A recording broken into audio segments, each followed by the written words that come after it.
ونحن أقرب إليه من حبل الوريد إذ يتلقى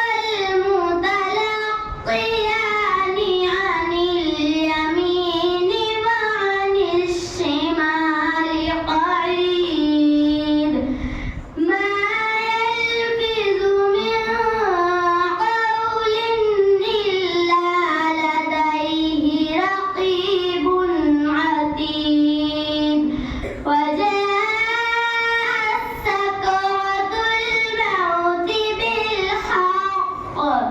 ذلك ما كنت منه تحيد ونفخ في الصور ذلك يوم الوعيد